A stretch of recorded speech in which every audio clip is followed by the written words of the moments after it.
I like Fallout New Vegas. I make videos about Fallout New Vegas, but I like Fallout 3 more.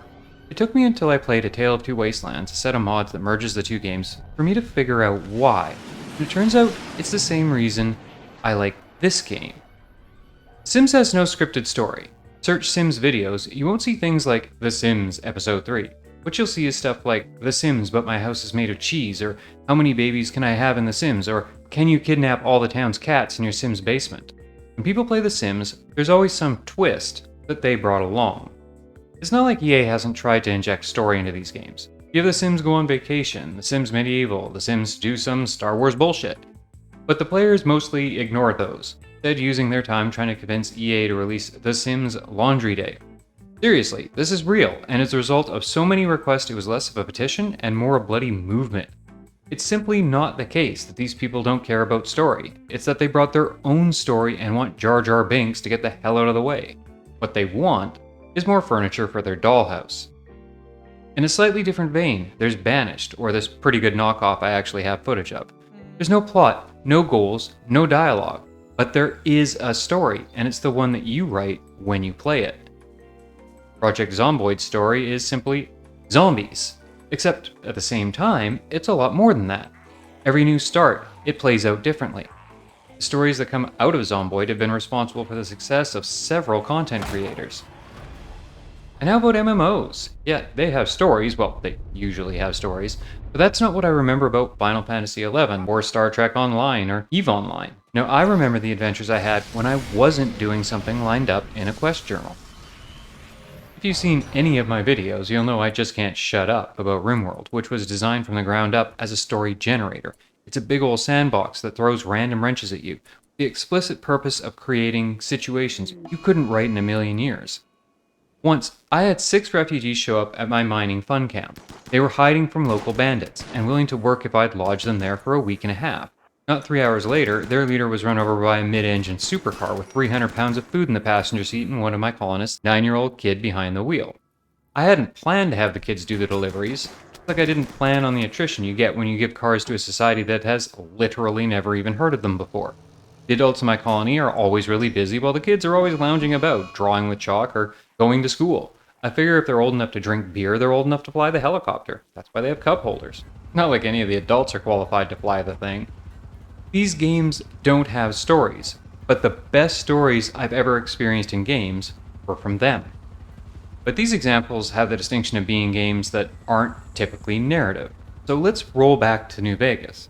In New Vegas, the story permeates everything you do, and it would. What's going on down at the Hoover Dam can be reasonably described as kind of important. It makes sense that every quest, every meeting, every line of dialogue is going to reflect something that was caused by or a reaction to the recent and upcoming fights from the dam.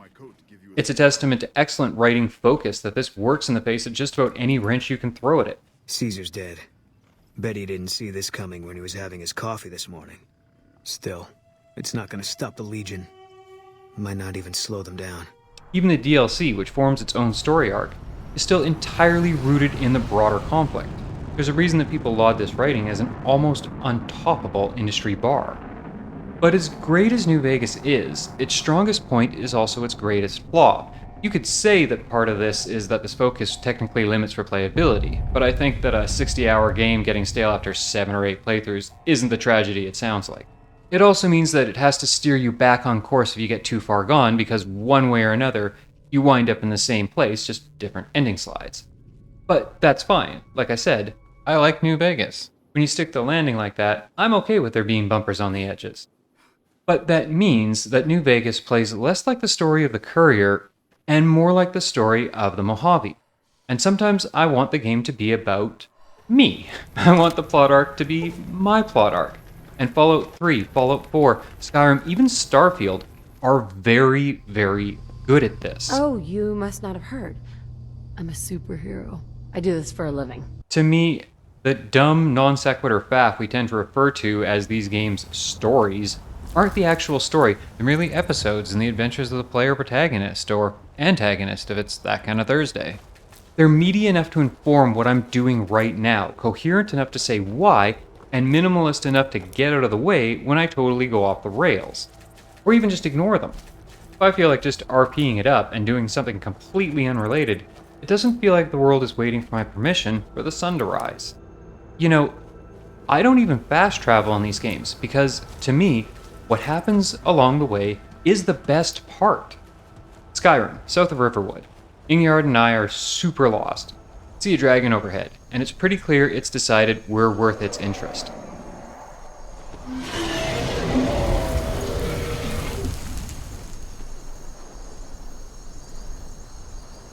Ingyard activates our armor, and I dual cast Grimoire Lords because late game Skyrim gets pretty nuts.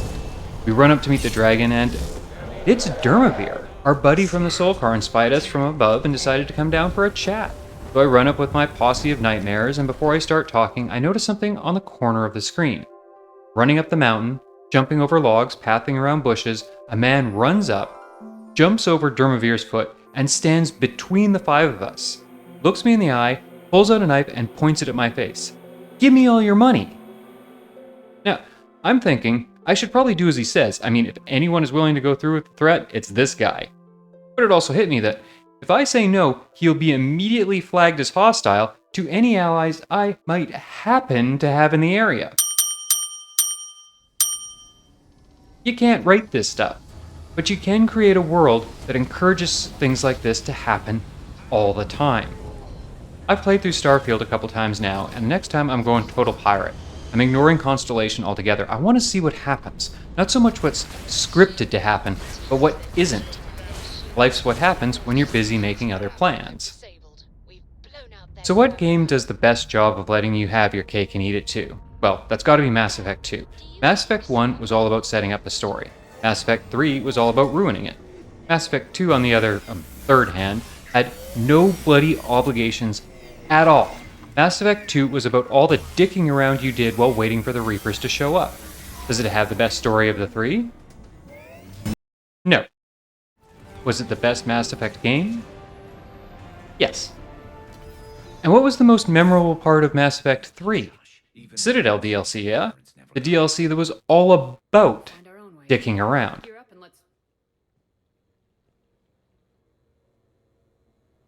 What's with the Volus? Oh, pizza delivery guy. I got the munchies. And back to New Vegas, which DLC is widely regarded as the best? It's Old World Blues, no? Those were words, weren't they? In the form of questions. It's asking me questions. Is this some kind of trick? And which DLC has the least to do with the main plot? Okay, well, is tied for least. So I just finished playing Need for Speed Heat and Need for Speed Unbound because they're on the list that EA puts on sale for $5 3 times a month. I love those stupid stories.